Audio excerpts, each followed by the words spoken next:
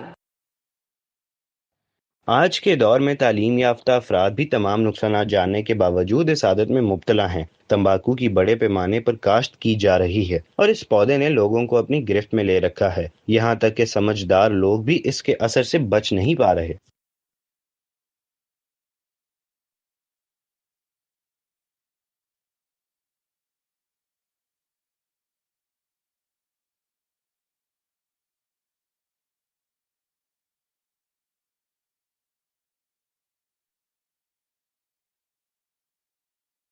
مشق نمبر 3 ختم ہوئی۔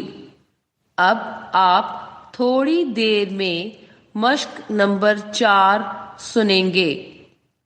پرچے میں دیے گئے مشق نمبر 4 کے سوالات پڑھیں۔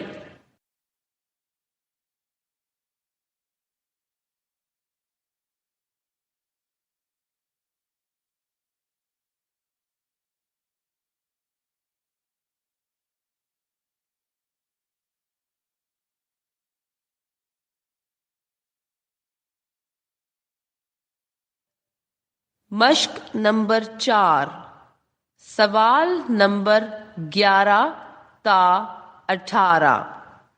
آپ فون پر قندیل اور سمیہ کی ابن بطوطہ کے بارے میں گفتگو سن رہے ہیں۔ گفتگو سن کر ہر سوال کے لیے اے، بی، سی میں سے صحیح جواب کے سامنے دیے گئے خانے میں ٹک کا نشان لگائیں۔ آپ یہ گفتگو 2 بار سنیں گے۔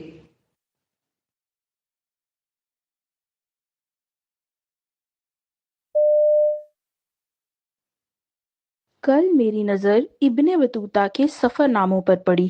کیا تم ابن بطوطہ کے بارے میں جانتی ہو؟ ہاں، ابن بطوطہ مسلمانوں کے ایک عظیم سیاح تھے اور ان کا پورا نام عبداللہ ابن بطوطہ المعروف ابن بطوطہ ہے۔ ہاں، تم ان کے بارے میں اور کیا جانتی ہو؟ میں نے ان کا سفر نامہ رحالہ پڑھا ہے، جس میں انہوں نے تقریباً 75,000 میل طویل سفر کی تفصیل بیان کی ہے۔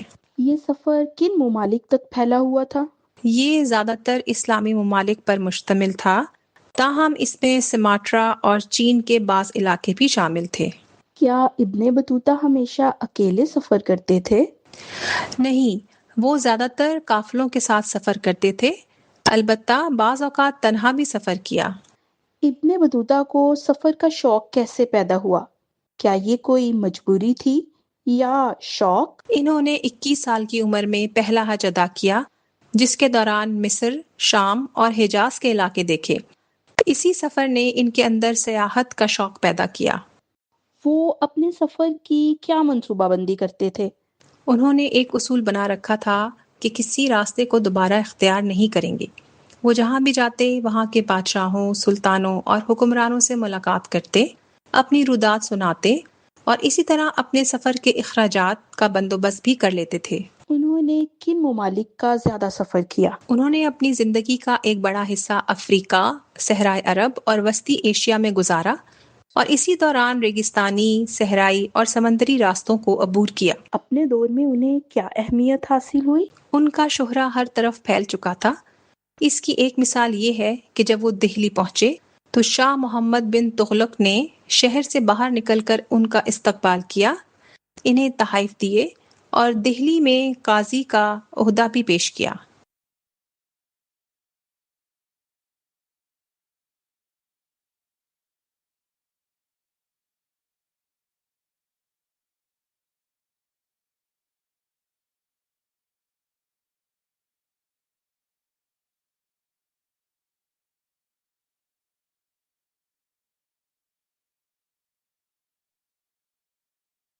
اب آپ یہ گفتگو دوبارہ سنیں۔ کل میری نظر ابن بطوطہ کے سفر ناموں پر پڑی۔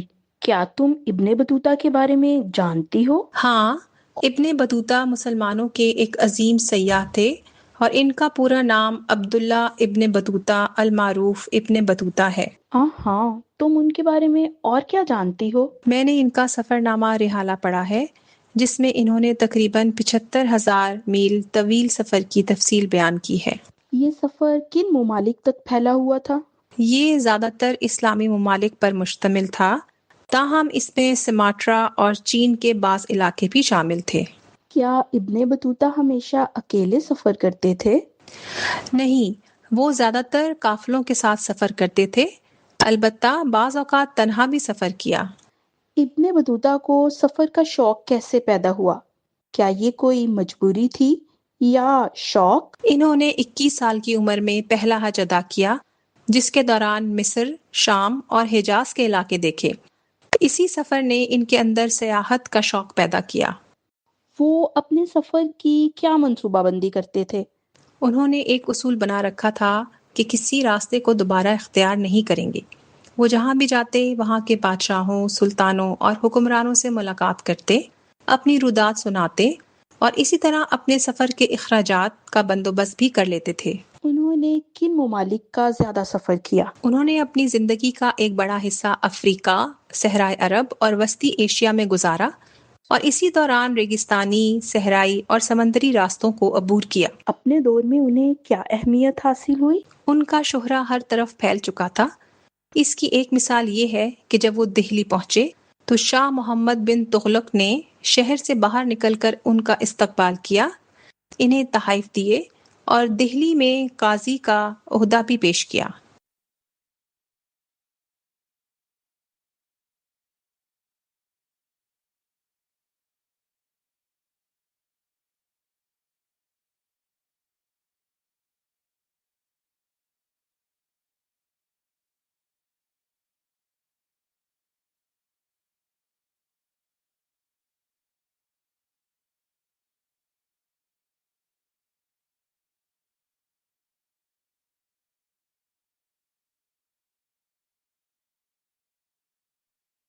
ریکارڈنگ ختم ہوئی اور اس کے ساتھ یہ امتحان بھی ختم ہوا۔